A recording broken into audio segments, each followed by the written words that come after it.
Pessoal, inclusive, se tiver chiando ainda, manda aí no comentário para nós aí, vai dando feedback aí. Deixa eu só agradecer as pessoas enquanto a gente vai vendo o som aqui, o Alan, agradecer aqui a Janaína Aparecida. Deus abençoe a sua vida, viu, Janaína? Obrigado pela participação.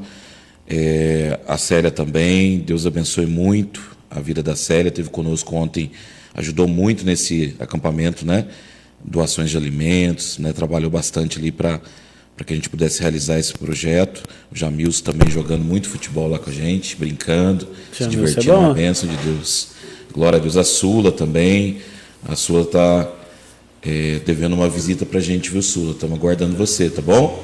Já deu certo aí, ô Claudinei, o som? Chega só um pouquinho o microfone mais reto aqui, ô Alisson. É que a cápsula dele fica bem na frente aqui. Isso aí, joia. Tá dando certo, ô Claudinei? Certinho?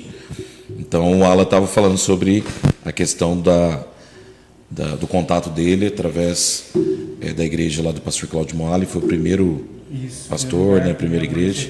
Batizou lá, se não estou enganado, e aí a partir daí então começou essa caminhada, né, de conhecer primeiro a igreja, conhecer e ir por causa de amizade, lógico, né, era legal, era um ambiente que eu gostava de estar, não por conta de Deus ou qualquer outro interesse a respeito de Deus, mas aquele primeiro contato de amizade com as pessoas.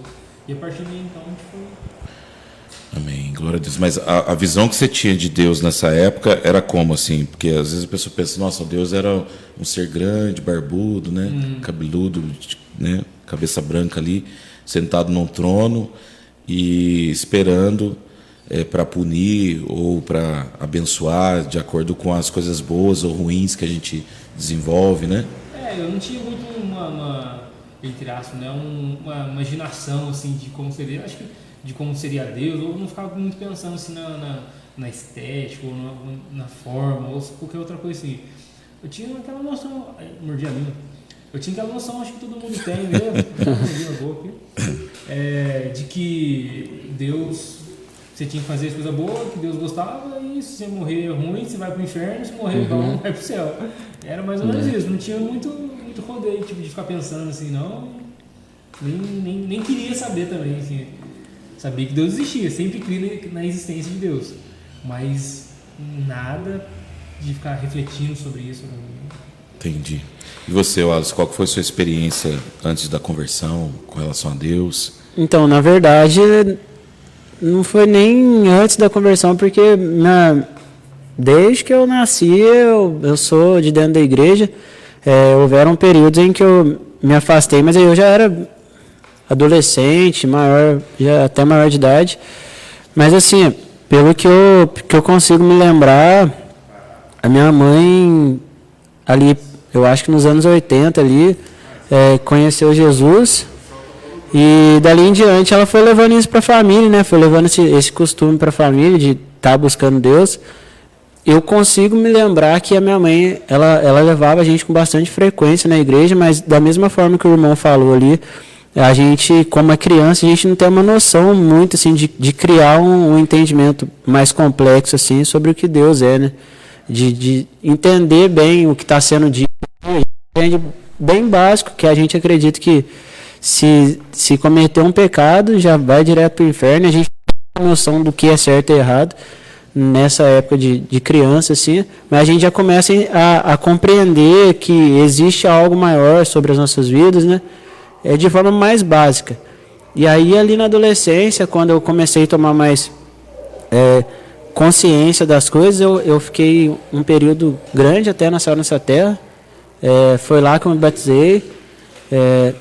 Fiquei ali por uns, se eu não me engano, uns 5 anos.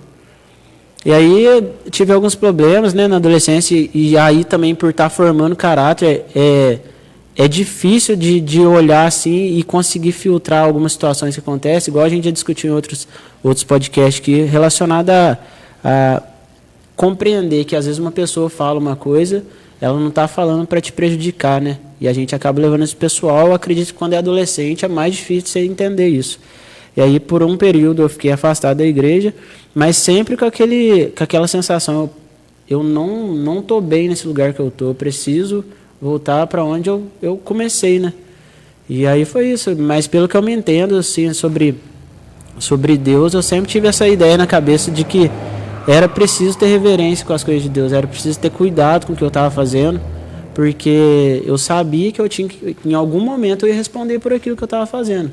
E até um fato curioso que eu lembro uma vez que eu estava firme na igreja, eu era adolescente, acabei me envolvendo com uma menina, era mais adolescente também, e assim, só do fato de eu abraçar ela, eu senti que eu estava fazendo algo errado, sabe? E aí eu lembro que eu estava indo para casa, comecei a ficar até meio emocionado, porque pra você ver como é que é as coisas, mas eu acho que é por causa da gente ser adolescente, meio criança ainda. Eu lembro que estava armando um chuvão, eu falei, Deus vai derramar a ira dele na minha vida. E eu fiquei com medo. Então, tipo assim, eu acho que a relação que eu mais tinha era de, se eu fizer algo de errado, Deus não vai ter pena de mim, Deus vai me punir. E aí, dali em diante, eu fui crescendo, fui entendendo melhor as coisas, mas assim, nunca de fato eu me deixei de considerar Deus na minha vida, sabe? Eu presente, mesmo na faculdade, embora eu estivesse nos caminhos errados, eu ia responder por aquilo que eu estava fazendo em algum momento. Essa relação, minha mãe, graças a Deus, sempre ensinou que tinha um caminho para andar, sabe? Um caminho certo. Ela nunca foi um tipo de mãe que, embora a gente não tenha crescido com pais, né, lá em casa, homem e mulher, né, marido e mulher, só fui criado pela minha mãe, ela sempre falou, o melhor caminho é esse aqui. Nunca deixou a gente largado, assim, vai a própria sorte aí, você descobre o que é melhor para você. Sempre ela foi indicando o caminho de Deus na nossa vida. Glória a Deus. Amém, amados? Nós estamos falando aqui se o Deus que nós servimos, cultuamos, adoramos na igreja é o Deus da Bíblia. E você pode mandar a sua opinião, né? Porque nós aprendemos muito através da tradição, através das pessoas com quem nós convivemos, né?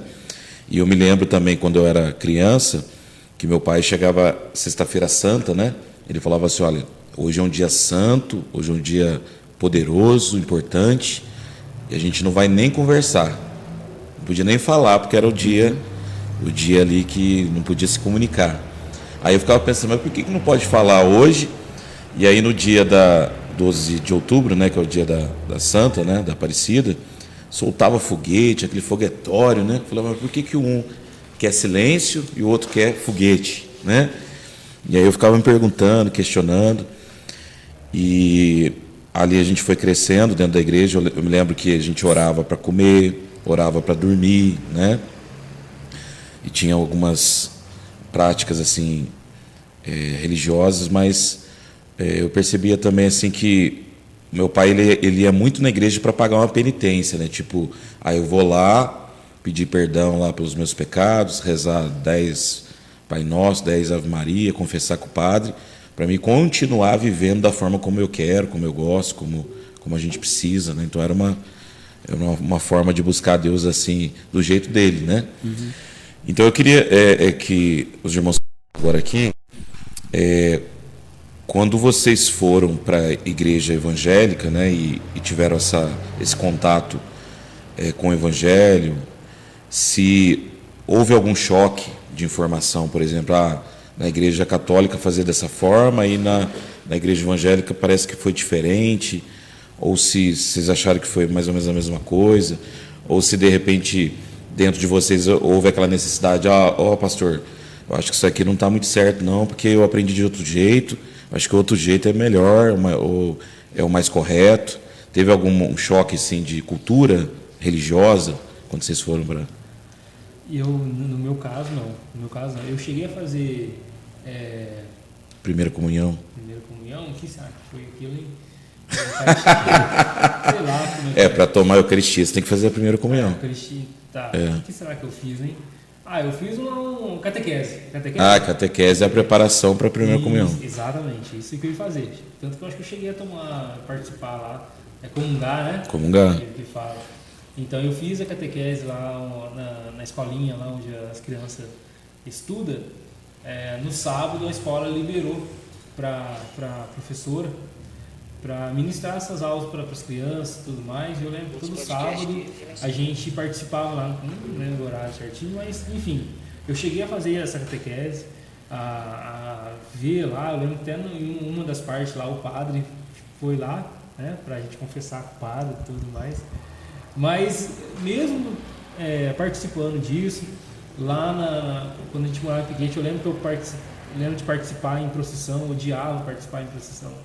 De ficar andando assim, porque você tem que andar muito devagar, segurando uma vela ainda num garrafa PET, assim, cortada assim com a vela dentro. Aquilo pra mim, criança querendo correr, querendo tacar fogo em tudo, tinha que andar devagar, acompanhar todo mundo, não podia falar, não podia fazer nada, tinha que fazer as rezas, assim, não falando mal do coisa, mas eu naquela época, nossa, pra mim, aquilo ali era... É uma coisa que eu percebi assim, dentro do catolicismo, né? Não, mais uma vez, gente, aqui não é o centro da verdade, no sentido da experiência que a gente viveu, né? É que a gente não tinha nem noção do porquê daquelas coisas, né? Não era ensinado, né? Assim, você vai fazer isso por causa disso, por causa daquilo, porque nem quem estava te ensinando não sabia por que estava fazendo aquilo. É verdade. Então, nossa, eu lembro que eu não gostava, eu odiava.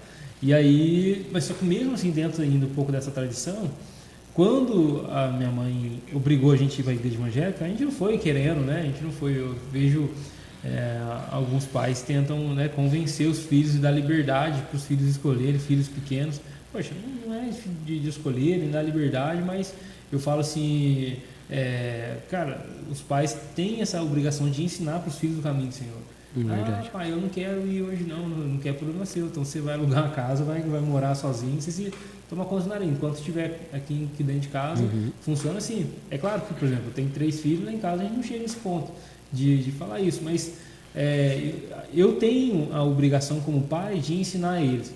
Tem quando eles falam assim, hoje tem culto de jovens, eu tô meio cansado, mas vai cansado mesmo. Que se fosse para fazer qualquer outra coisa, o cansaço desaparecia. Então, quando eu fui, né, voltando aqui, quando eu fui para a igreja evangélica, eu mesmo tendo Da igreja, então, tipo assim, eu acho que eu consegui observar algumas coisas diferentes de igreja para igreja, isso porque como eu não vivia em outra religião, eu conseguia perceber com muita clareza a diferença de uma igreja a outra, apesar de ser o mesmo Deus, né? Um exemplo, vou levar aquilo que eu aprendi na igreja para relacionamento no mundo, e isso nunca dava certo. Era essas as diferenças que eu conseguia ver pela vida que eu vivi, né?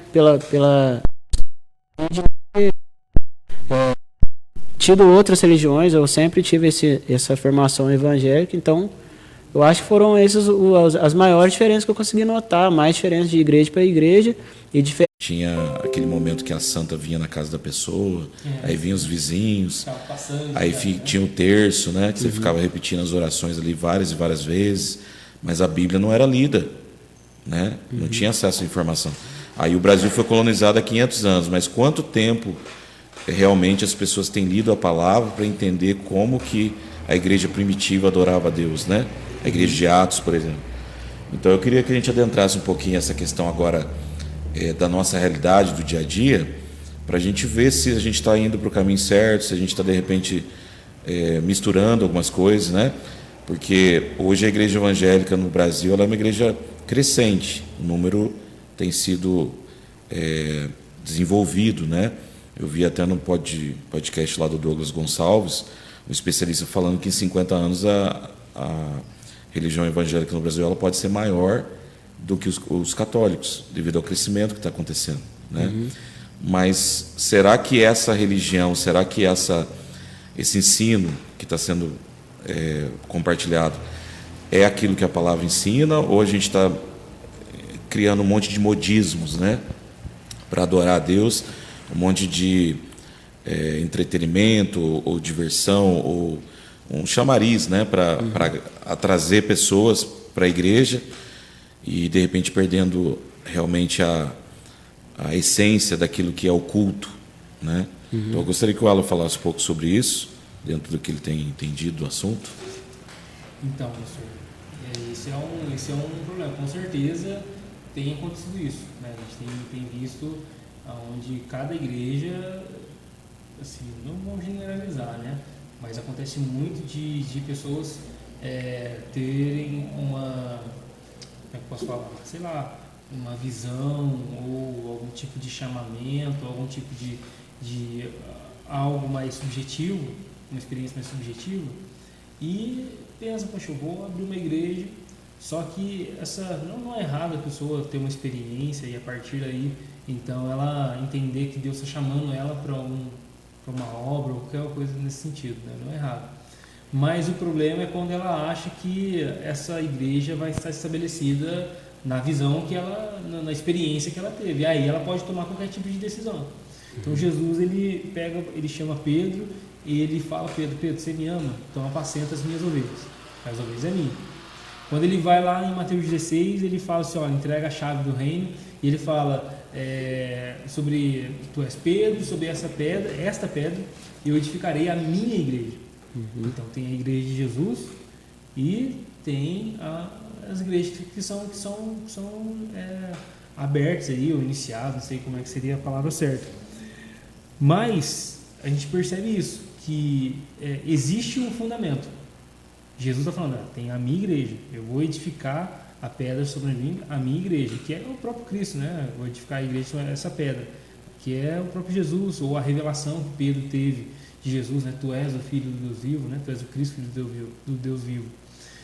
E a partir daí, a gente está limitado ao que a palavra de Deus diz, né? É claro que existem tradições diferentes. Então, por exemplo, tem a tradição batista, a tradição presbiteriana, tem a metodista, tem várias tradições, a anglicana. Então, mas o que a gente poderia resumir assim, o que é o culto a Deus correto mediante a palavra? Então, aí que tá. Tem todas essas tradições, mas tem alguma coisa que une todas elas, que é justamente o que o senhor está dizendo. Existe um fundamento, existe algo que norteia a igreja de Jesus, que algumas igrejas estão saindo fora disso aí, e são descaracterizadas da igreja de Cristo. Ou a gente olha assim e fala: não é igreja não, é alguma outra coisa aí, mas igreja não é. E quais são esses fundamentos? Se a gente for resumir tudo, a igreja, a fé cristã, ela é basicamente, como é que eu posso falar, uma crença em doutrinas. Como que a gente identifica um cristão? O que você crê? Eu creio naquilo que Pedro disse, no Cristo, o Filho de Deus vivo. Quem é Deus? Deus Pai, Deus Filho, Deus Espírito Santo se revelou por meio das Escrituras, se revelou para Abraão, Isaac, Jacó, e tudo isso foi passado para nós por meio das Escrituras, e a Bíblia é a base de tudo. Então, existem fundamentos. Por exemplo, o credo apostólico. Acho que eu cheguei a comentar isso na semana passada, né? O credo apostólico é aquilo que nós cremos que une basicamente todas as igrejas. Então, seja presbiteriano, seja batista, seja bereia, crê naquilo que está escrito no credo de ensino. Crê em Deus Pai, Filho, Espírito Santo, crê em Jesus Cristo, nasceu o nascimento virginal de Jesus, na divindade de Cristo, no Espírito Santo, na vida eterna, na ressurreição dos mortos. Qualquer coisa que tira dali, foi morto, né, Pôncio Pilatos, ressuscitou ao terceiro dia, qualquer coisa que tira dali já descaracteriza a fé cristã, já não deixa de ser uma igreja, porque tudo aquilo é aquilo que os apóstolos e ali os pais apostólicos, até os credos, defenderam. Essa é a base. Por quê? Isso aí que o senhor está falando, no primeiro século da igreja, no segundo século da igreja, começou a aparecer justamente isso, desvios da fé. Começou a aparecer pessoas falando quais que são os livros que eram inspirados ou não. Então, por exemplo, tem aquele um que é bem famoso, que é o Marcião, um herege do segundo século ali. Ele começou a falar: olha, o Antigo Testamento joga tudo fora, o Deus do Antigo Testamento não é o mesmo Deus do Novo Testamento. O livro de Lucas joga fora, o livro de as cartas pastorais joga fora, qualquer livro que tivesse qualquer outra coisa a respeito ou falando do judaísmo, arranca fora. Aí para ele só alguns evangelhos que eram canônicos, um ou outro livro do Novo Testamento, e ele começou a pregar isso aí. O gnosticismo também é a mesma coisa. São vertentes que começaram a surgir dentro do cristianismo e ensinar coisas que eram diferentes daquilo que os apóstolos ensinaram, daquilo que Cristo ensinou. Então, o gnosticismo ele pregava a superioridade do espírito em relação à matéria. Então, Jesus não podia ser Deus, Porque se Jesus fosse Deus, ele não pode se tornar matéria. A matéria é mal, a matéria é ruim, tudo aquilo que é palpável vai ser destruído e isso aí, tudo é ruim. Então, Jesus não pode ser Deus. E aí, então, Deus não pode morrer. Deus não pode morrer, ele não pode se tornar carne. E o Evangelho de João fala exatamente que o Verbo se fez carne. Então já começa essas heresias, né? Essas heresias, esses desvirtuamento da fé. E aí o que precisou ser feito? Precisou ser estabelecido 3 coisas: o credo, o cânon e o que é chamado de o clero, né? No sentido assim, o credo é o que eu acabei de falar, né? Creio em Deus Pai, tudo não é eu creio. O que nós cremos? A base é essa aqui. A base é essa aqui. Qual que é o cânon da Bíblia? Porque todo mundo está falando, o cânon é um, o cânon é outro, a Bíblia é isso, a inspirada é isso. Então foi definido o cânon da Bíblia. Definido não, né? Reconhecido quais livros, quais documentos eles eram autoritativos. Eles tinham autoridade, eram inspirados por Deus. Eles reconheceram. As igrejas, e para reconhecer os livros da Bíblia, levaram em conta algumas regras. Então, por exemplo, quais livros foram escritos pelos apóstolos? Porque eles andaram diretamente com Jesus. Então, o que eles escreveram é o que Jesus disse ali. Então, esses foram escritos. Quais livros eram de uso comum da igreja? Os livros os documentos que circulavam entre as igrejas. Beleza. Tem, por exemplo, Lucas não era um apóstolo, mas ele estava diretamente ligado ao apóstolo Paulo. Andou o apóstolo Paulo, o caminho de Atos inteiro ali. E ele acompanhou, pesquisou aquilo ali. Então, o livro de Lucas e o livro de Atos, inclusive, era um livro só. Depois que dividiram, entrou também nesse reconhecimento. E outras coisas que eles seguiam lá. E definiram também o clero, no sentido de que quem que eram aqueles que, de fato, Jesus levantou como autoridade para caminhar a igreja ali. Os apóstolos, e eles começaram a estabelecer, então, quem que eles iam ouvir, o que eles iam ouvir. Então, estabeleceu o fundamento. E a partir daí, então, foi mais fácil combater as heresias. Por quê? Quando levantava uma heresia, eles corriam para cá. O que é o fundamento nosso? Qual que é o nosso credo? Quais são o livro que a gente crê? Não está falando nada disso. Então... Está mais fácil. Então, eu acho que nós, como igreja, a gente estudar a história da igreja ajuda muito nisso. Porque muitas heresias que são levantadas hoje, já foi levantado, e a forma de combater essas heresias já também foi feito lá atrás.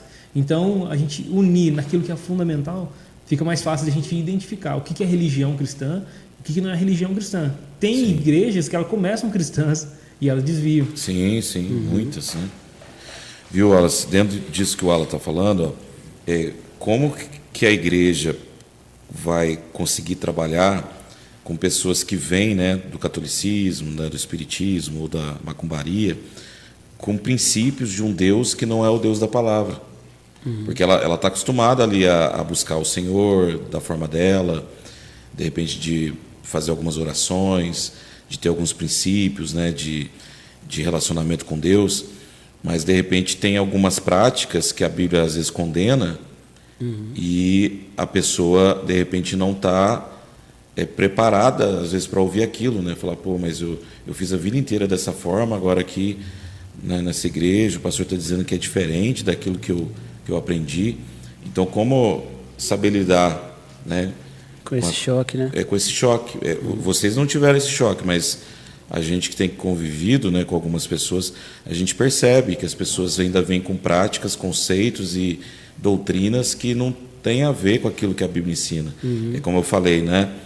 Vamos comer bacalhau na Sexta-feira Santa porque é pecado comer carne. Mas aonde está na Bíblia que é pecado? Entendeu? Então a gente precisa ter esse cuidado de saber orientar. O que o Alan colocou, os fundamentos, é primordial, né? Porque se a pessoa sabe, o fundamento do cristianismo, segundo a palavra, vem em cima, né, de todo um estudo, né, pragmático ali, detalhado. E se a gente seguir em cima disso, a gente não vai desvirtuar daquilo que Deus tem.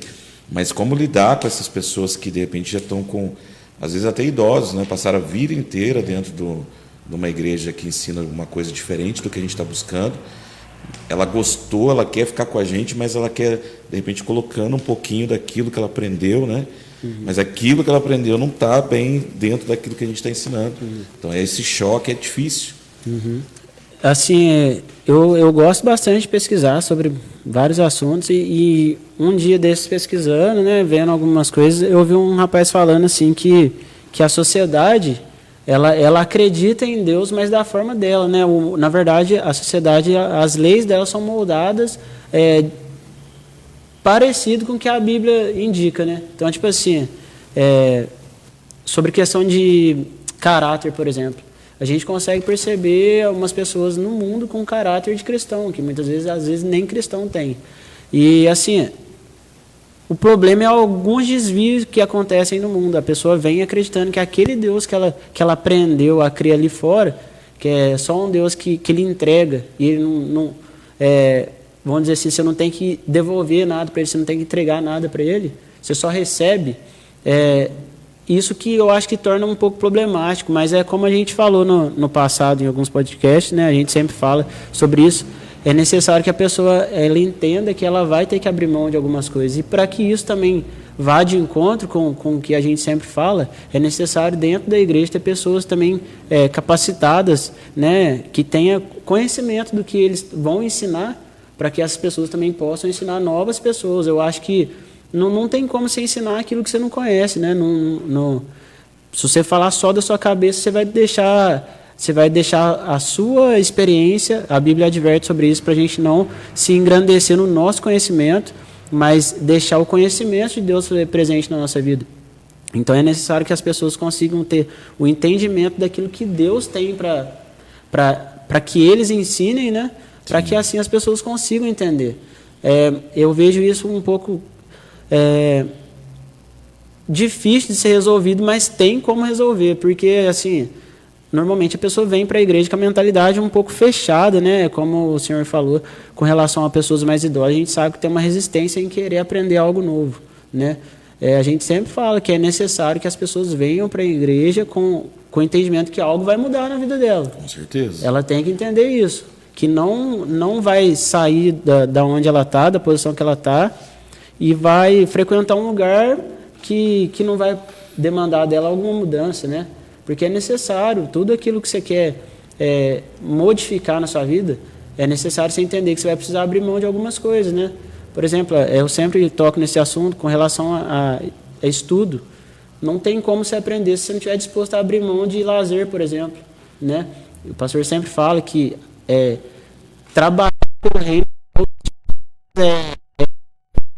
assim, com relação a Deus, no sentido de conhecimento, de estar junto. Então, é necessário que a pessoa entenda, eu saí dessa posição que eu estava sendo escravo aqui no mundo, e a posição que de livre e espontânea vontade eu vou estar servindo.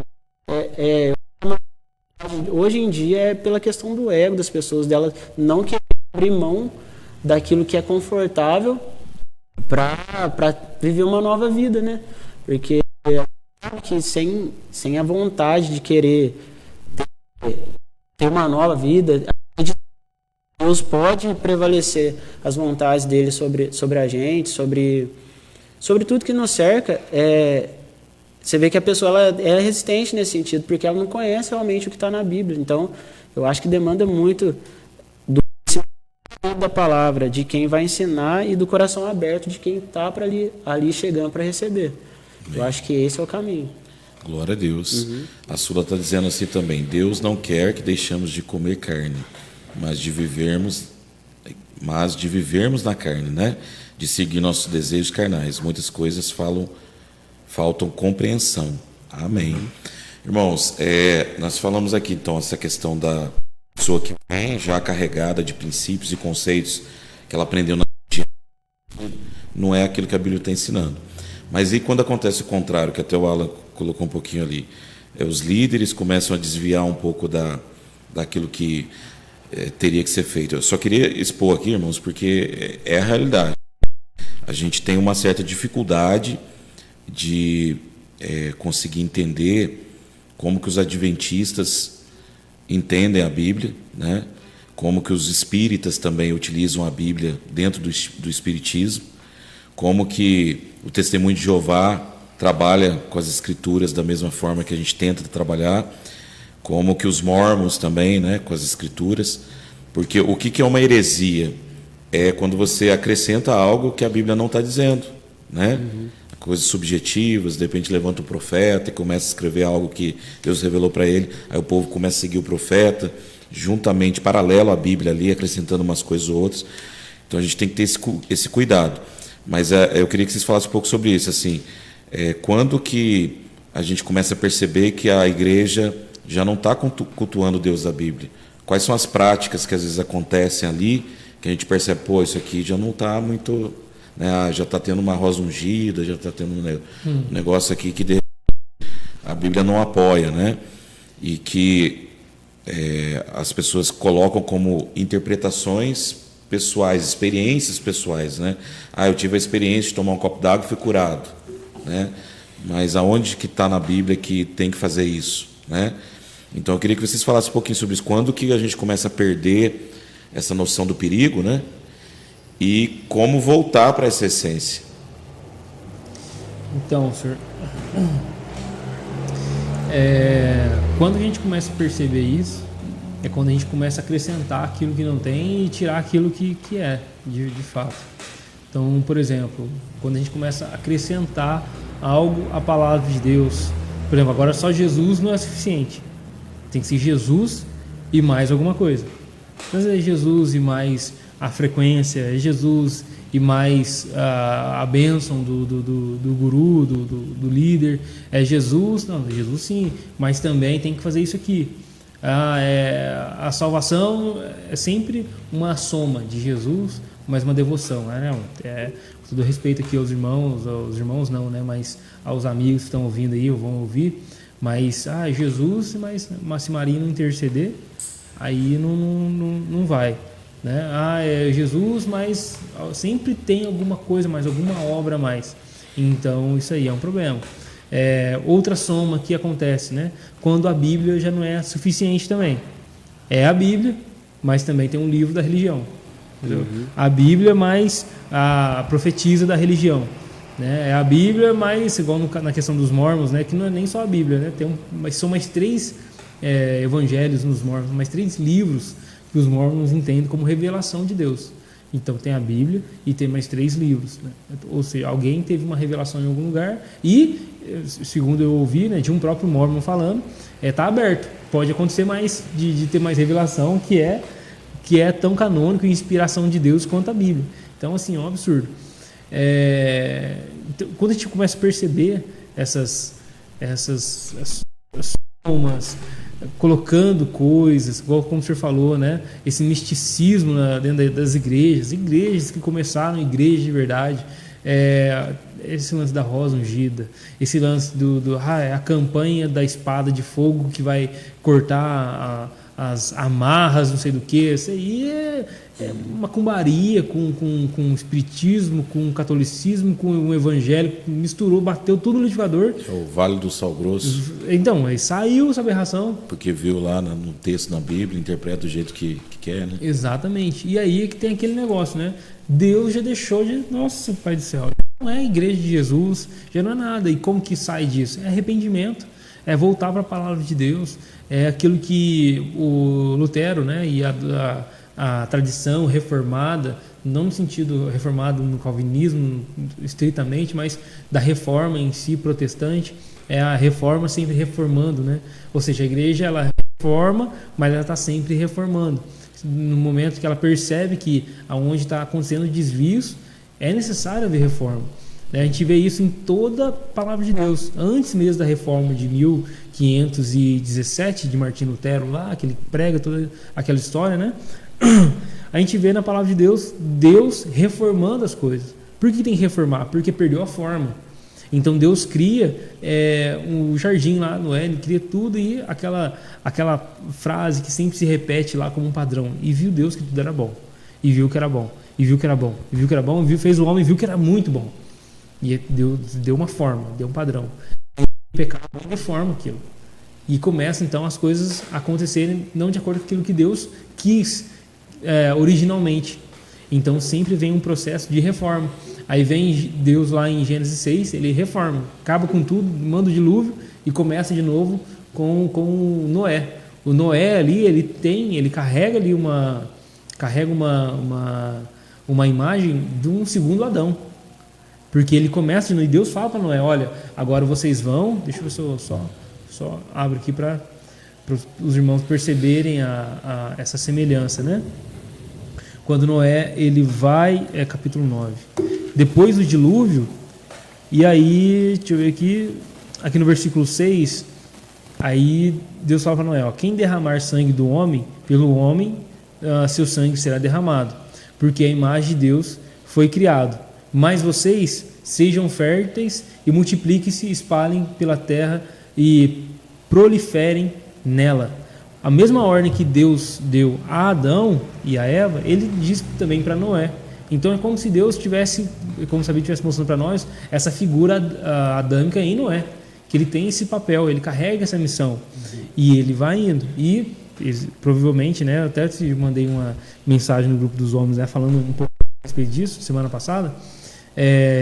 Israel, ele tem mais ou menos esse papel também de Adão, de ir e espalhar a glória de Deus e revelar Deus em toda a terra. E só que a Bíblia fala que quem faz isso de verdade é Cristo. Por isso que ele é o último Adão, como fala lá em 1 Coríntios, no capítulo 15. Então Deus está reformando. Quando a gente vai lá na história dos reis também, alguns reis eram segundo a vontade de Deus, outros reis não. E quando Josias ele se torna rei com 8 anos de idade, está tudo destruído, tudo acabado, tudo uma idolatria violenta em Israel. E aí ele manda fazer uma reforma no templo. Com 16 anos ele manda reformar o templo, porque o templo está destruído. E quando ele faz, eles estão fazendo a reforma, alguém no meio da reforma vai lá e dá um grito, eu achei o livro. E aí pega o livro e leva para o Josias. E o secretário lá, se não estou enganado, Euquias, ele lê parte do Pentateuco ali do livro. E Josias arranca a roupa lá, rasga tudo e fala, estamos lascados. Deus está irado com nós, porque nós não estamos cumprindo. Ele começa a fazer uma reforma, ele começa a celebrar a Páscoa, ele começa a refazer tudo isso aí. Por quê? Mais uma vez perdeu a forma. E toda vez a gente vai ter que fazer isso, né? A igreja precisa sempre estar reformando. A igreja precisa sempre estar olhando, denunciando aquilo que é errado e deixando claro, isso aqui não é igreja. Não é um desvio, não é assim que eu sou continuista, aquela igreja ela é cessacionista. Não é isso aí, é ter coisa de secundário dentro da teologia. Estou falando de fundamentos, olha, isso aqui é outra coisa, mas não é cristianismo. Esse negócio de essas igrejas que levam os profetas, falando de tal, e faz, e roda, e gira, entrega, cai, desmaia, levanta, acorda, no mesmo culto, parece que tem... A igreja precisa deixar claro, isso não é igreja. Não tem como mais, não existe uma, entre aspas, uma unidade como foi no tempo de Lutero, como era a igreja católica, no sentido, a igreja romana, né? Existia ali um patrono, ali, o Papa e tudo mais, e todos os problemas, então foi necessário mesmo um quebra, um racha ali. O Lutero ele não queria rachar, ele só queria reformar, mas ele foi expulso, excomungado, né? E aconteceu aquilo. Hoje em dia a gente não tem como expulsar ninguém de nada, mas a igreja verdadeira precisa deixar claro aquilo que não é igreja.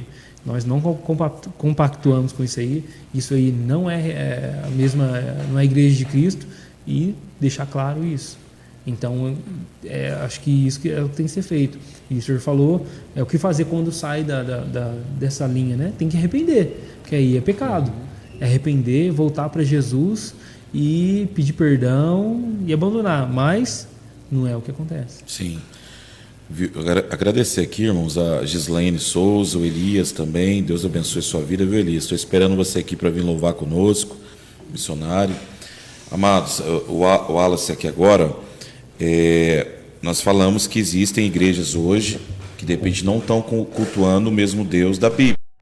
Por quê? Porque a prática do culto é pautada, de repente, na rosa ungida, né, no sal grosso, no vale do sal grosso.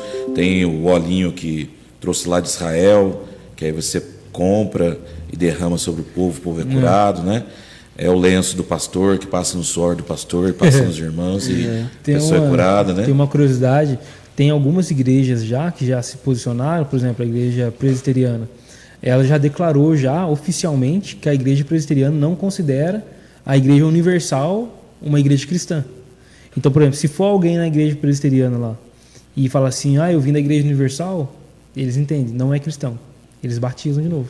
Entendi. Porque ele entendeu. Então, por exemplo, se qualquer um de nós for para a igreja presbiteriana, eles, veio da onde? Foi igreja tal, tranquilo, recebe como irmão, porque entende. Tem, lógico, tem a classe de catecúmenos, tem toda aquela classe que eles fazem ali e tal, para estabelecer e ensinar novos membros, muito legal, mas ainda assim consideram como irmãos. Agora, essas igrejas já não. E isso é um ponto, eu acho, na minha opinião, interessante. É entender que essas pessoas que vêm dessas igrejas, que elas têm esse tipo de prática, que são práticas anticristãs, não é o Deus que nós adoramos, poxa, eu não posso considerar aquilo ali meu irmão, porque não é a mesma fé. Como é que eu vou ter unidade com isso? Então, olha, porque, mas eu batizei lá, vai rebatizar aqui? Não vamos rebatizar, porque a gente acha que aquele batismo seu lá não é válido, então nós estamos batizando você agora. Não é um rebatismo, é um batismo só, mas aquele lá não é o batismo verdadeiro. Sim.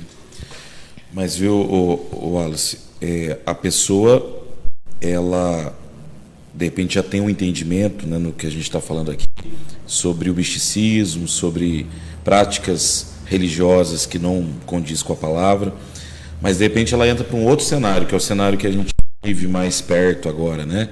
Da igreja com a parede preta, da igreja com laser, né, com a iluminação, com o melhor som, que parece uma balada, né? Ela sai, porque a igreja na Europa parecia aquela coisa arcaica, antiga, né? Até nos Estados Unidos também, e agora eles estão modernizando tudo, vira um grande centro, uma coisa que chama a atenção, principalmente dos jovens, né? E aí você vai para um culto onde de repente o pastor nem abre a Bíblia, ele está ali de repente lançando uma palavra de conforto, de consolo, uma palavra que vai atender a sua necessidade, trabalha muito com filosofia, né? E aí você acha que está cultuando o Deus da Bíblia, mas de repente não tem Bíblia no culto, né? Não tem ali uma palavra de exortação, de confronto, é só palavras de autoafirmação, de palavras que vão fazer bem, né? Para o seu ego, para o seu coração.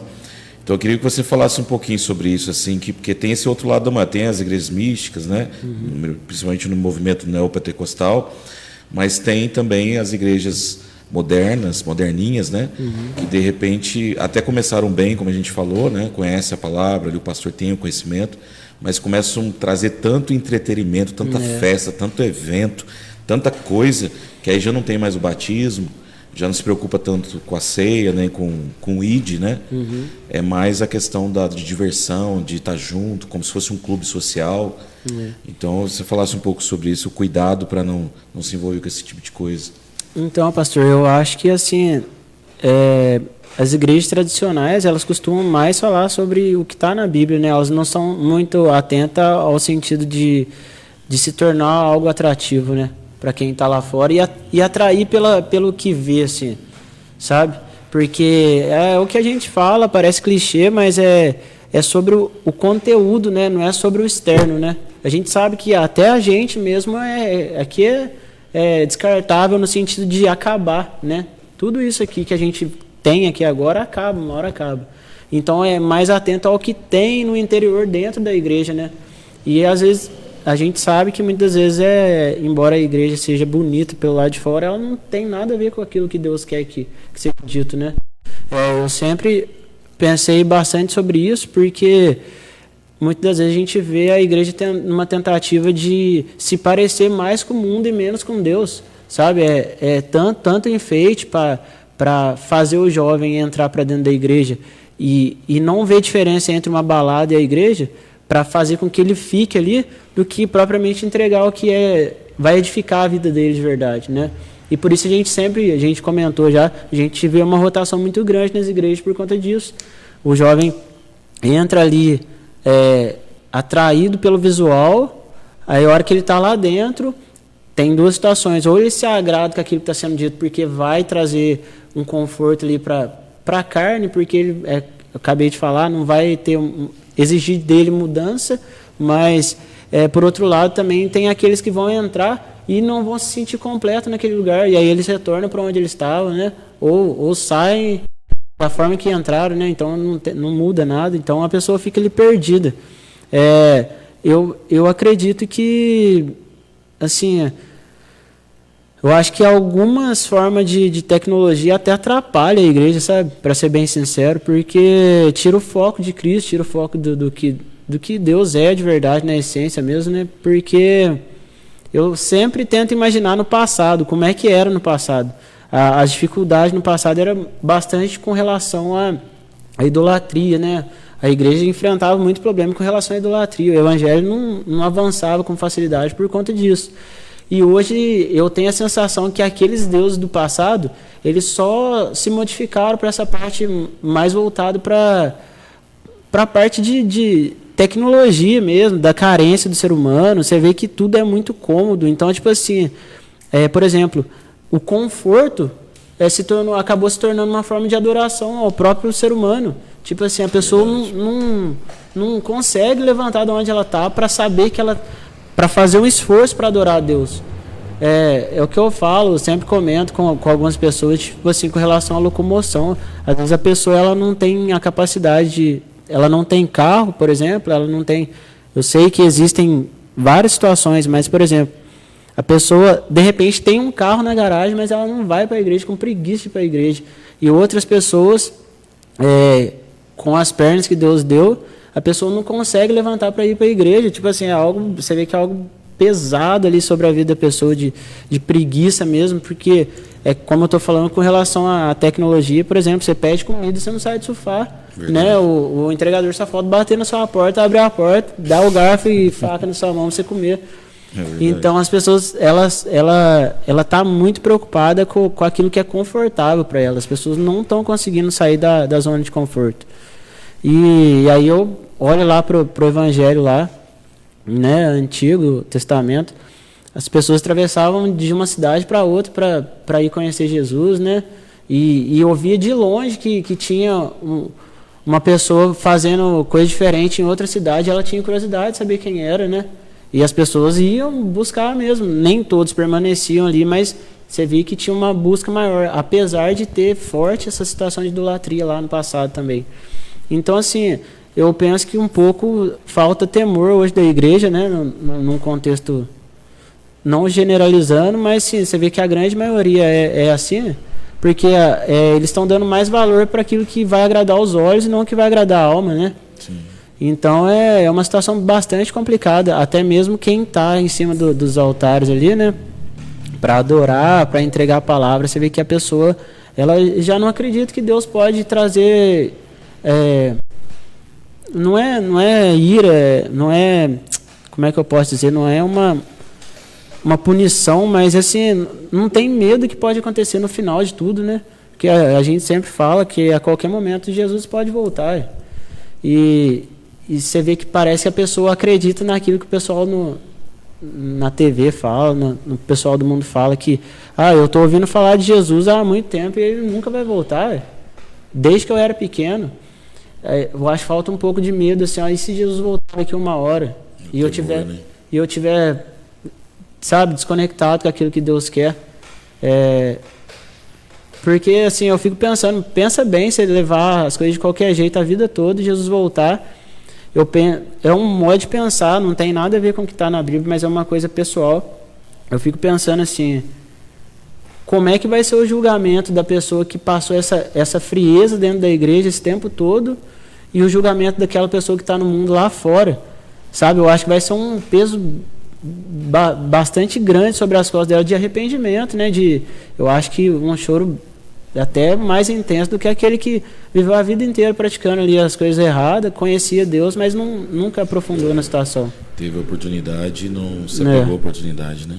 Eu acho que é perigoso isso que está acontecendo, porque eu não me sinto bem com câmera, assim, dentro da igreja, porque às vezes a pessoa está tendo um contato, assim, com o Espírito Santo, ali ela está recebendo algo da parte do Espírito Santo, até quando a pessoa coloca a mão sobre a outra lá e começa a orar, você vê que a pessoa está tendo ali um encontro com Deus de verdade, aí ela tá chorando, você vê que ela tá num momento diferente, que ela não viveu. E aí você vê as pessoas registrando foto. Eu acho, de certa forma, isso até é um pensamento meu novamente, não tem nada a ver com Deus, mas é um pensamento meu, até uma forma de desrespeitar a Deus. Por quê? E tem uns que só sente a presença quando está filmando. Aí tipo assim, eu já vi gente pegar a ceia e tirar a foto e compartilhar nas redes sociais. O que ela está querendo passar com isso? A pessoa está vindo lá, o obreiro que é do marketing, né, da propaganda da igreja, ela está lá assim, de qualquer jeito. Aí quando começa a filmar, ela já arruma tudo, já fica ali pronta para receber, sabe, a foto, né? Aí torna as coisas, assim, acaba deixando as coisas desrespeitosas no sentido do significado. Por exemplo, é que nem eu falei, da Santa Ceia, a pessoa tirar a foto e postar, qual que é o intuito dela mostrar que ela é santa? Né? Eu acho que o problema está nisso, a igreja acabar sendo moldada com aquilo que o mundo é. Porque, na verdade, a gente sabe que a gente foi chamado para ser sal da terra, para a gente ser diferente lá fora. Sim. Não aquilo ser diferente aqui dentro, né? Sim. Então, eu fico pensativo sobre isso. Eu acho que é uma situação bastante complicada. E é por isso que a gente sabe que não é todas as igrejas que vão ser arrebatadas, né? Sim. São poucos que vão. A Sula está dizendo assim também, né? Está escrito em 2 Pedro, capítulo 3, do verso 4 ao 10. Amo essa mensagem. Lê para nós aí a passagem que ele citou aqui, que as pessoas falam, todo mundo fala que Jesus vai voltar, mas até agora não voltou. E aí lá Pedro fala, né, olha, eles ficam zombando, falando que sempre ouviu essa promessa, o que aconteceu com a promessa? E aí Pedro fala que Deus ainda não veio porque ele é paciente, quer que todos cheguem ao arrependimento. Né? O Alan está decorando a Bíblia inteira, irmão. Olha que benção. Que benção. Maravilha. Um dia eu vou ser assim também. É isso mesmo, é tatuar a palavra assim, nas tábuas do coração, né? O Sula, Deus abençoe pelo comentário. Irmãos, vamos classificar as situações aqui, porque é bem complexo esse tema que a gente está falando, para a gente ir para a parte final aqui, A gente falou, então, sobre as pessoas que vêm de outras religiões, né? Vêm do catolicismo, espiritismo, macumbaria, ou dessas heresias, né? Que a gente citou aqui como Adventista Sétimo Dia, Congregação Cristã, Mormons, Testemunho de Jeová, né?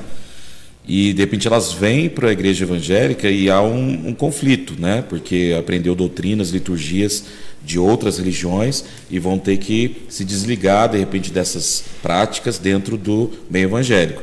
Só que no meio evangélico, que eu digo evangélico raiz, né, da palavra, existem também igrejas que estão se desvirtuando, né? A gente falou sobre o misticismo gospel, que é o movimento neopentecostal. Tem a rosa ungida, tem lá o óleo ungido, tem a água lá do Rio Jordão que você traz, aí você é curado, não sei o quê, né? A toalhinha do pastor. E tem também o dos reteté, né?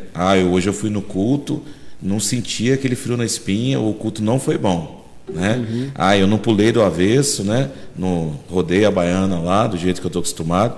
Parece que Deus não operou, né? Porque existe isso também dentro do reteté. As pessoas ficam buscando sempre esse sobrenatural, essa manifestação equivocada, né, da presença de Deus. Não que Deus não vá se manifestar, a gente crê nos dons espirituais, a gente crê que nós somos continuistas, né, dos dons da igreja primitiva. A gente acha que Deus ele tem feito, né? Acho não, a gente tem testemunho de pessoas que foram curadas, libertas, restauradas pela fé, né? Crendo que Deus operou ali. Só que não é qualquer dia ou a todo dia, não é de qualquer forma. Então tem muitos cultos, né, em igrejas do reteté que parece mais um centro de macumba, né? A gente vê o povo pulando, dançando, gritando, um põe na mão na cabeça do outro e cai, levanta e desmaia e acorda. E isso não é o culto que o Senhor exige de nós de acordo com a palavra, né? Então eu queria que os irmãos colocassem agora de forma bem clara o que seria o culto correto mediante a palavra. Eu saí da minha casa, vou lá para a igreja, o que eu vou fazer lá? Quando a gente vai para o Novo Testamento, a gente percebe alguns tipos de padrões ali que o apóstolo Paulo está orientando a igreja. Então, por exemplo, quando ele escreve a igreja de Corinto ali, ele, na primeira carta, ele começa a falar sobre alguns problemas que a igreja estava tendo quando ela se reunia. Divisão e tudo mais. Ele fala, quando vocês estão se reunindo ali, eu falo no capítulo 10 lá, né? Capítulo 11. Vocês estão se reunindo para ceiar Então, uns estão passando fome, outros estão comendo demais, uns estão ficando bêbados, outros não estão nada, está ficando fraco. E ele estabelece ali, então, a reunião do povo de Deus tem parte dessa reunião, um mandamento, uma ordenança que Cristo deixou, que quando eles se reúnem, eles também ceiam. Então, tem a celebração das ordenanças, né? Ceia, tem batismo. Paulo fala assim, um tem cântico, o outro tem salmos, outros então tem palavra, tem louvor, tem adoração. Então, a reunião do povo de Deus, e na história da igreja a gente vai ver isso também, no início ali do primeiro século, do segundo século e assim por diante, reunião do povo, ministração das ordenanças, batismo, ceia, palavra, ensinamento da palavra e adoração e oração. Oração, palavra, adoração, ministração, todos os outros, tudo aquilo que é colocado para além disso é pecado? Não é pecado. Mas precisa entender que o que caracteriza um culto cristão é onde tem. Mas é aquelas igrejas que tem revelação e profecia do início ao fim? Então, aí é um problema ou também. Aquela do profeta lá, como é que chama mesmo? Ruiz lá? O Ruiz, que lá na igreja, né? Você chega lá, é revelação o tempo inteiro, do início ao fim. Então, lá não é igreja, assim, de maneira alguma. Digo que lá... Como é que chama mesmo? Roberto Ruiz. Roberto Ruiz. Roberto Ruiz. Então, você pega esse tipo de cenário, já é uma coisa que destoa completamente daquilo que daquilo que está dentro da palavra de Deus. Aquilo lá na igreja. Não é assim, Paulo, quando ele vai organizar a questão dos dons na igreja de Corinto... Mas cita o nome de Jesus ali. Cita, lógico. Vai citar mesmo. Fala em nome de Jesus. Fala em nome de Jesus e vai estar lá. Jesus vai falar para ele assim: apartai-vos de mim, que eu não vos conheço. Então ele vai expulsar demônio, vai curar enfermo, vai ter revelação, vai ter isso, né? Tem algumas igrejas que falam assim, o Leonardo Salles fala bastante isso também, né? O pessoal fica falando de teologia, falando de conhecimento, estudar a Bíblia, vem aqui que eu revelo, aqui tem revelação, não precisa de Bíblia. E aí, poxa, como é que você vai dar crédito a uma pessoa dessa? E às vezes eu vejo pessoas que tentam defender, não tem que defender. Não precisa ficar falando, concentra no que é verdadeiro, prega a verdade, que a mentira vai ser exposta. Eu acredito nisso também, que se a gente falar a verdade e fundamentar na verdade, automaticamente a gente está combatendo aquilo que é mentira. Mas eu vejo que é necessário também a gente dar nome das coisas, dar nome aos bois, o que é, o que não é, quem que é, o quem que não é. Paulo fala muito isso, olha, eu fiquei sabendo da casa de Chloe que está tendo divisão entre vocês. Então, o Paulo não tinha conversa, olha, ele vai lá, é isso que está acontecendo, quem me falou foi isso, e é isso que está acontecendo. Ele cita o nome de alguns já me abandonou. Se eu não estou enganado, Emineu e Fileto, né? Alguém, não lembro qual carta que foi, ele fala assim, os que se desviaram da fé, ele cita nomes, olha, para quê? Para que fique claro que com essas pessoas não são mais do meio, não são cristãs, abandonaram a fé, não tem como referência mais. Então eu percebo isso. Essas igrejas, né, que o senhor estava falando ali, elas já saíram tanto que é necessário que a gente deixe claro para elas. Elas não são igreja de Jesus. Quando Paulo vai falar lá em Coríntios, tinha revelação também lá. Ou melhor, tinha profecia, né? Tinha manifestação dos dons. E Paulo não fala para ele assim, olha, acaba com esse negócio. Ele não fala acaba, não, ele fala só organiza. Né? Vamos organizar. Na hora que falar um, o outro fica quieto. Na hora que fala 1, 2, 3 e os outros ficam quietos e tem que ter alguém que interpreta. Então ele começa a organizar isso. Então, só que todo culto tem que ter isso? Talvez não. Alguns entendem, eu concordo com isso, que existem reuniões que são mais propícias para esse tipo de manifestação espiritual, de dons e tudo mais. Talvez um culto no domingo, né, nem que sempre isso vai estar favorável para que isso aconteça. Agora, um culto de oração, um culto específico para buscar algo mais sobrenatural de Deus com a igreja, talvez seja um ambiente mais propício para esse tipo de manifestação, onde as pessoas vão ter mais essa sensibilidade, vão se deixar mais sensível ao Espírito para que isso aconteça. Então, talvez o culto domingo, a não sei que Deus queira mesmo de fato levantar alguém, talvez não seja o culto ideal para que isso aconteça. Então, o fato de ter profecias no culto, na minha opinião, né, a gente crê na profecia, crê em tudo isso, a gente não é sensacionista, né? Não significa que é errado, mas a forma como aquilo acontece talvez precisa de um pouco de orientação só em alguns casos. Sim.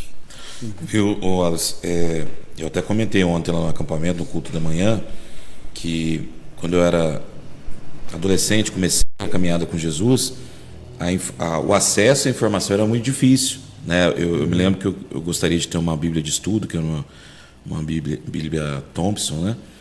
E era muito cara, como se fosse hoje uns 300, 400 reais, tinha que mandar trazer, não era em qualquer lugar que você comprava Bíblia, né? E hoje a gente tem acesso à informação de uma forma muito rápida, muito fácil, você consegue estudar, né? Se planejar, ter conteúdo, né? Para poder ensinar. Então eu queria que você falasse um pouquinho disso, desse comodismo, né? Que existe. Porque tudo isso que a gente está falando, né? Do misticismo, de idolatria, de se perder em práticas que não tem nada a ver com a palavra, é falta de conhecimento. E esse conhecimento vai vir através da leitura, do estudo pragmático, né? Às vezes a pessoa fala, eu não sei ler nem escrever, esse assunto que eles estão falando está muito acima daquilo que eu vou alcançar, mas eu creio que se a pessoa pegar um áudio, né, ficar ouvindo ali, ela vai conseguir entender o que Deus quer. Com certeza. Eu sempre converso com um amigo meu, ele sempre passa alguns problemas, né? E eu tento orientar ele nesse sentido de buscar a Deus, né? Eu sempre falo para ele, a gente tem acesso a coisa que antigamente o pessoal não tinha acesso. A gente já falou, eu acho que foi no podcast passado, sobre a situação propriamente do Antigo Testamento, onde as pessoas não tinham acesso a nada. Hoje a gente pode fazer, estudar, a gente pode entender um pouco mais com mais facilidade. No celular a gente consegue ver a Bíblia, consegue ler. Então, assim, parece que às vezes a pessoa ela tá ali com aquela ferida machucada, tá doendo, tem na frente dela o antídoto pro negócio e ela rejeita aquilo. E aí, tipo assim, para algumas pessoas não faz sentido, porque, tipo, como é que você rejeita o antídoto ali do seu ferimento ali, né, da sua doença, sabe? E aí é uma luta muito difícil para você conseguir mostrar para a pessoa que é possível você aprender mais sobre Deus, você entender que é nele que a gente encontra o que é a paz de verdade, né? Porque às vezes a gente tem a sensação que também, né, que eu tô aqui fora, tô com a vida financeira estabilizada, tá tudo certo, não tá acontecendo nada, então eu não preciso de Deus. E aquilo a gente sabe que é temporário, muitas vezes a angústia ela fica disfarçada ali. De repente uma pessoa fecha você no trânsito, fala alguma coisa para você e você fica ali magoado, e a gente sabe que Deus, ele, na palavra, ele prepara a gente para esses dias ruins, né? E quando a gente não tem o conhecimento da Bíblia, do que Deus é, qualquer ventinho que bate, a gente fica amargurado, a gente já quer deixar de fazer as coisas. Muitas vezes as doenças psicológicas, elas vêm para atacar nessa parte, né? Porque a gente está fraco espiritualmente. Então, a gente tem tendência a padecer mesmo nessa parte, porque no meu ponto de vista, no ponto de vista dos irmãos, também acredito que Deus é o único antídoto para tudo que tem de mal nessa terra, né? Então, eu vejo que era necessário que as pessoas buscassem o conhecimento, mas eu entendo também que é muito da cultura do brasileiro, de não querer entender. Muitas vezes a pessoa perde um tempão no celular vendo vídeo de piada, é gostoso demais. Eu mesmo eu gosto de rir de algumas coisas, mas assim, a hora que você para analisar, você já perdeu 2 horas ali, você não podia estar gastando 2 horas ali na leitura. Exatamente. Parece que a Bíblia é chata, né? Você lê nela à primeira vista, porque você tem que entender os contextos do que está acontecendo, você tem que pedir para Deus te dar entendimento sobre o que está acontecendo ali. Não é algo tão simples assim, de pegar e ter entendimento claro assim. Mas assim, eu tenho certeza que com o passar do tempo de prática, Deus vai te trazendo esse conhecimento. Você começa a falar assim, eu li isso aqui na Bíblia, se eu agir dessa forma eu sei que vai estar errado. Então é a questão de prática, você vai ali vai buscando, e Deus vai te dando o entendimento das coisas, né? E eu queria muito que as pessoas tivessem essa vontade de buscar, de ter a curiosidade para coisas que realmente vai fazer sentido na vida dela, né? O brasileiro ele é muito muito vinculado a essa questão de meme, né, na internet. Parece 30 segundos ali de vídeo que você assiste que vai te divertir. Você achou engraçado ali, tá feliz, passou um pouquinho, você terminou de ver o vídeo, você dá de cara com as contas para pagar. Né? Às vezes a conta bancária, não estou falando sobre a questão de riqueza, porque no meu ponto de vista o reino não é sobre o que a gente tem de material, mas eu falo no sentido de você acabou de ver um vídeo ali que te deixa feliz, você vai, olha ali para a conta bancária, está negativo e bate uma tristeza grande, né? Todos nós que somos cristãos, a gente sabe que temos as nossas dificuldades, as nossas lutas, mas a gente sempre está apoiado em Deus, a gente sempre sabe que tá ruim hoje, mas amanhã vai melhorar, graças a Deus que eu tenho minha vida, graças a Deus eu tenho um teto. Amém. É mais mesmo da pessoa querer buscar, sabe, entender sobre Deus, porque... E aí também não tem justificativa, né? Se a pessoa chega assim, pastor, eu não estou fazendo o que é certo, ou eu não tomei a decisão correta, porque eu não tenho conhecimento. Mas quem diz que você não pode ter conhecimento? É igual o irmão estava falando aqui sobre a questão da pessoa, você repetiu agora, de a pessoa não ter conhecimento e ela está entrando em algumas igrejas em que a Bíblia não é dita, não é pregada, né? Eu até estava conversando com uma pessoa esses dias atrás, ela mandou um vídeo do David, né? Leonardo, é isso mesmo, né? Isso. Aí eu fico impressionado porque assim parece muito mais que ele estudou para convencer a pessoa daquilo que ele está falando, mas não estudou a Bíblia. Você vê claramente que ele não estudou a Bíblia. Você vê que ele, por exemplo, parece que ele teve um curso ali com um coach ali, porque as expressões dele são que passa ali uma sensação de que ele é uma pessoa alegre e aquilo que ele está falando é verdade. E essa pessoa mandou essa mensagem para mim. Eu fiquei pensando, caramba, o que aquilo ali vai edificar a minha vida, cara? É bonita a mensagem, mas não muda nada na minha vida. Eu falei pra ela, eu não gosto muito dele assim, do jeito que ele é, não acho que ele fala as coisas corretas. E aí essa pessoa começou a frequentar uma igreja mais ou menos nos moldes da igreja que ele tem ali em cima da cabeça dele, né, como teto. Então, passou uns dias, ela falou assim pra mim assim, eu saí da igreja que eu tava, aí eu voltei pra Assembleia. Eu falei... Pensei comigo, né? Que benção, né? Porque eu vejo que muitas vezes a Assembleia, ela fala a palavra, e muitas vezes eu vejo que a Assembleia confronta até mais que algumas igrejas, né? Mais tranquilo. Então, onde tem o confronto, eu sei que aquilo lá, uma hora, a pessoa vai começar a arrepender dos pecados dela. Sim. E aí eu vou falar para ela, eu não gosto da igreja muito que você frequentava, porque eu vejo que lá eles separam cadeira para quem tem mais dinheiro, para quem tem menos dinheiro. Eu vejo que lá eles priorizam mais o título do que Deus, por exemplo. Então as pessoas acabam se engrandecendo. Então, quando eu vejo que a pessoa ela consegue separar isso, eu consigo compreender que ela começou a entender sobre a Bíblia. E a partir daquele momento que a gente teve essa conversa, eu percebi que ela começou a ler mais a Bíblia. Essa pessoa, provavelmente ela vai ver o podcast, vai saber que é ela. Todo dia ela posta que ela tira uma fotinha da Bíblia. Eu acho que não tem necessidade para postar. Mas ela estava postando e eu consegui perceber. Ainda que ela estivesse mentindo para mim, para Deus ela não mente. E Deus, no meu entendimento, trouxe uma revelação para ela de sair da igreja, incomodou ela, saiu daquele lugar. É porque ela passou a ler a Bíblia. Então a chave é sempre a palavra. Né? A palavra não mente para a gente.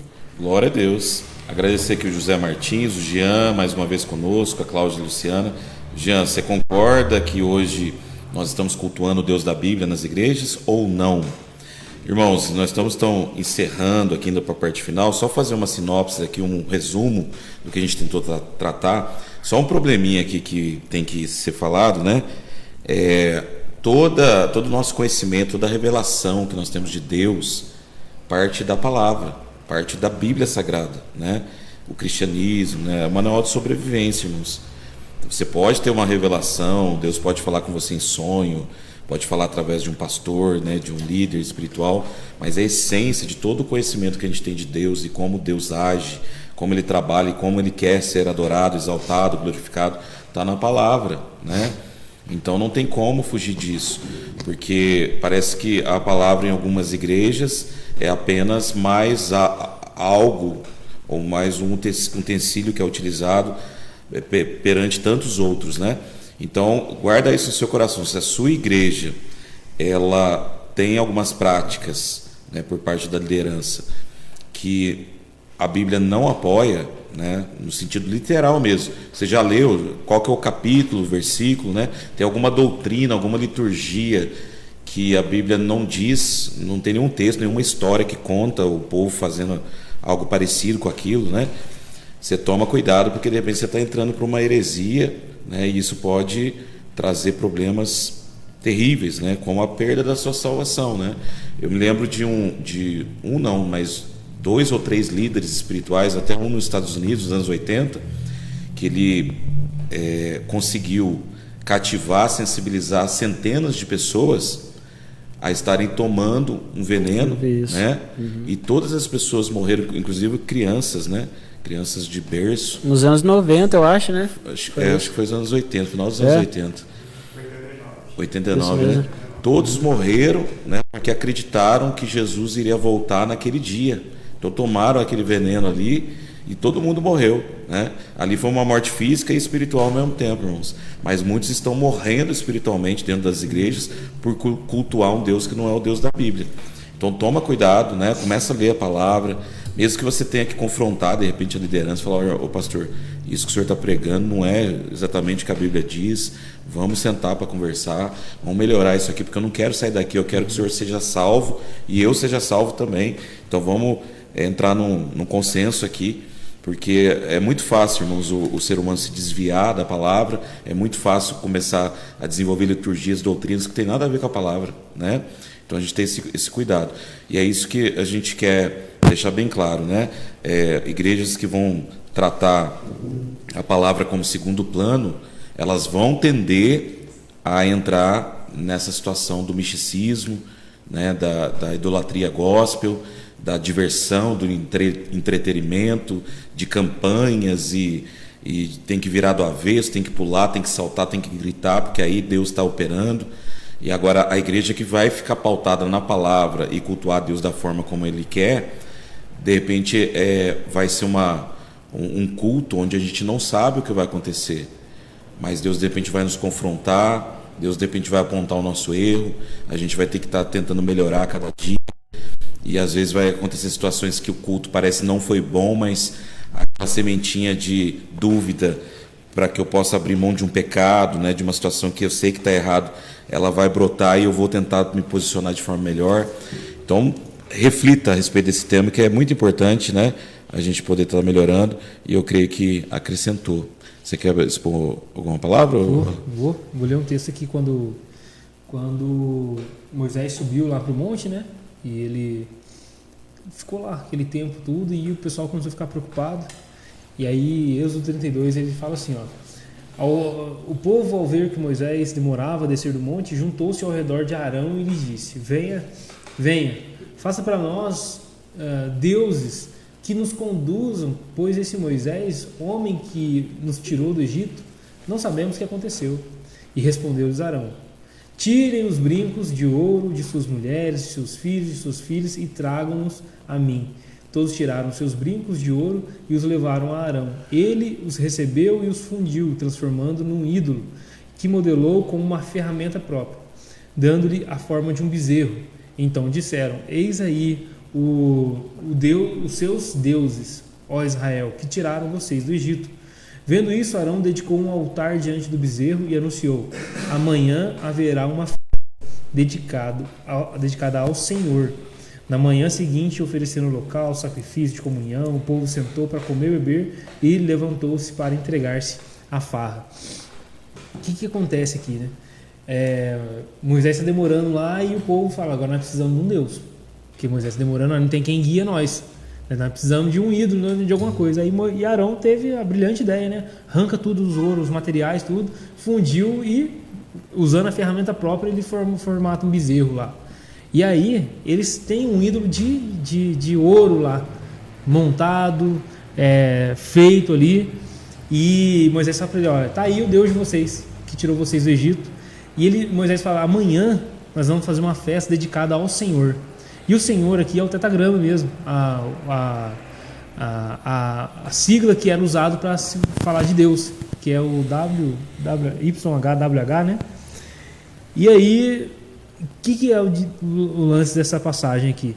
Mesmo ele tendo os ídolos ali feito de bezerro de ouro e tudo mais, a festa que eles, na intenção deles, estavam querendo fazer, era para Deus. Sim.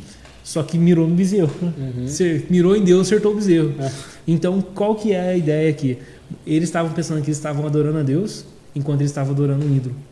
E é o que acontece hoje. É verdade. As pessoas estão pensando que estão adorando a Deus, dedicando uma festa, um culto a Deus, enquanto na verdade aquilo que elas estão fazendo ali, posto diante delas, é um ídolo. Por quê?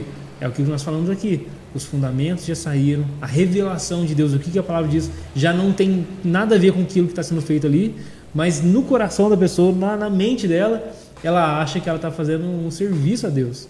Ela está prestando um culto a Deus. E quando você vai abrir o olho dessa pessoa, olha, não é bem assim, toma cuidado com isso. Sai fora, rapaz. Sai fora. Deus falou, você acha que Deus não fala com a gente também? Você acha que Deus não revelou? Só que está fora da palavra. E aí então Deus está descendo e fala para Moisés, olha, vai lá que esse povo está pervertido. Desce lá e arrebenta tudo. E quando Moisés está descendo, ele fala assim, eu estou ouvindo barulho de farra, barulho, será que está em guerra? Aí o outro fala, não, é barulho de festança, né? Quando ele chega lá, todo mundo está entregue, a bebida, a farra, uma bagunça só. Mas a lição é essa. Às vezes as pessoas estão pensando que estão adorando a Deus, enquanto elas, na verdade, criaram um ídolo para si mesmas, segundo o desejo do coração delas, né? Amém, amados. Agradecer o Alan, o Wallace pela presença, o Claudinei na técnica aqui, a todos os irmãos que adentraram, né? A Sula, o José Martins, o Jean, a Cláudia, o Valdinei Gonçalves, eu acho que é o pastor, né? Pastor Ney, Deus abençoe. E fica esse questionamento, né? Será que nós estamos adorando o Deus da Bíblia ou nós entramos no modismo religioso, né? Onde nós fazemos o culto muito mais a nós mesmos, né? O Cristo já não é o centro da reunião. Então a gente tem esse cuidado, né, de agradar o Senhor em todas as reuniões, as atitudes, os comportamentos. E para que a gente não fuja desse entendimento é necessário, né, a Bíblia nos orientar, procurar pesquisar como que era cultuado o Senhor ali na igreja primitiva, para que a gente possa aprender com a palavra. Amém, amados? Então vamos estar encerrando aqui e segunda-feira que vem a gente está de volta em nome do Senhor Jesus. Amém? Amém. Deus abençoe a todos. Amém. Hoje eu estava lendo sobre